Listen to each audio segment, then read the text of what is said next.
नमस्कार। इन खबर में आपका स्वागत है। भारत और चीन में एलएसी पे तनाव बरकरार है। मोल्डो में दोनों देशों के कोर कमांडर्स लेफ्टिनेंट जनरल स्तर की मीटिंग चल रही है। नतीजा क्या निकलेगा? अभी तक 5 दौर की मीटिंग के से कोई खास नतीजा तो नहीं निकला, लेकिन अंतर्राष्ट्रीय राजनीति में बातचीत होती रहनी चाहिए, उसी सिद्धांत पे दोनों देश चल रहे हैं। इस बीच जो खबर आ रही है वो ड्रैगन की तरफ से आई थी कि बीती रात में कैसे भारत पर अटैक करना है, इसको लेके पीएलए ने अभ्यास किया, किलर मिसाइलें दागी।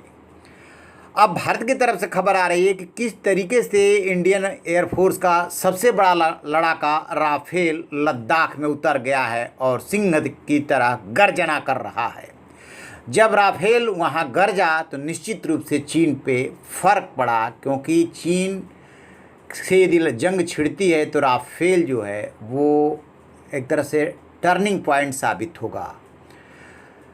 5वीं पीढ़ी का ये जेट, इसकी बहुत सारी खासियतें हैं और उसी की वजह से भारत ने जल्दीबाजी में इसे फ्रांस से लिया है। ये आ गया था जुलाई में ही, लेकिन 10 सितंबर को औपचारिक रूप से इंडियन एयरफोर्स में शामिल किया गया था और अब वो लद्दाख में उड़ान भर करके प्रैक्टिस कर रहा। पायलट जो है वहाँ के वातावरण से परिचित हो रहे हैं और राफेल को भी परिचित करा रहे हैं। देखिए वीडियो कैसे गर्जना कर रहा है राफेल।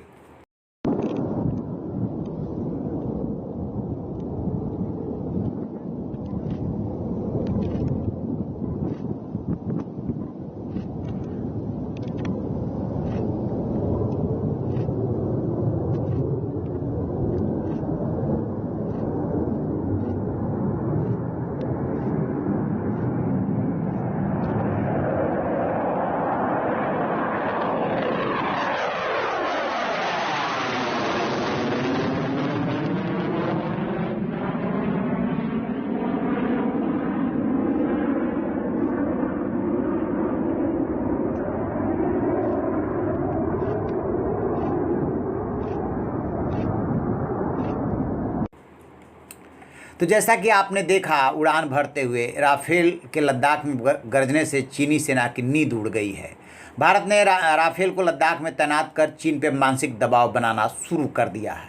भारतीय सेना के Rafale jet People's Liberation Army की गतिविधियों पर नज़र रखने के लिए वास्तविक नियंत्रण के रेखा के आसपास चक्कर लगा रहे हैं।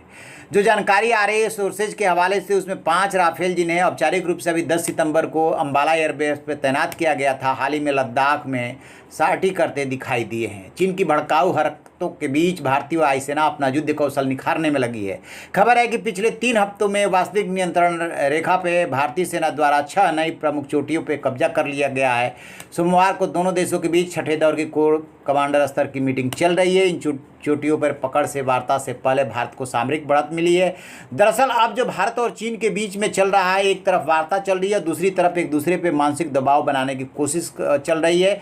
भारत चीन की भाषा में उसको जवाब दे रहा है, क्योंकि चीन हमेशा साइकोलॉजिकल वार छेड़ता है और भारत में मनोवैज्ञानिक बढ़त लेने की कोशिश करता है। वही काम अब भारत कर रहा है। उसको बता रहा है कि हमारे पास राफेल भी है, हमारे पास मिराज भी है, हमारे पास सुखोई भी है और हम जो है कम नहीं है। जब जंग होगी तो अब की बार 62 नहीं है, जाबाजी से जवाब देंगे। और गलवा में आपने भारतीय सैनिकों की जाबाजी देखी है। इसके अलावा जिस तरीके से पेंगोंग लेक के दक्षिणी छोर पे भारत ने ऊंची चोटियों पे कब्जा जमाया और उत्तरी छोर पे चौथे फिंगर पे जिस तरीके से ऊंची चोटी पे जा कर के बैठ गया है, उससे भारतीय सेना ने ये संदेश देने की कोशिश की है कि हम ऊंचाई पे लड़ने में आपसे ज़्यादा दक्ष हैं और किसी भी आपकी कार्रवाई का जवाब देने में सक्षम हैं। लड़ाई दरअसल 2 जगह के लिए हो रही है। एक तो पेंगोंग लेक पे हो रही है और दूसरी देपसोंग पे जो चीनी सेना है, जो पीएलए है, वो वाई जंक्शन पे आकर के बैठ गई है और भारतीय सैनिकों को 5 पॉइंट्स पे जो है पीपी पे वो गश्त नहीं करने दे रही है और वो बहुत ही सेंसिटिव पॉइंट है, सामरिक रूप से बहुत ही महत्वपूर्ण है। देखते हैं कि क्या नतीजा निकलता है वार्ता का, कोई नतीजा निकलता भी है कि नहीं। जैसे कोई अपडेट मिलेगा हम आपको बताएंगे। आप देखते रहिए हमारा डिजिटल चैनल इन खबर। Thank you. इन खबर चैनल को सब्सक्राइब करें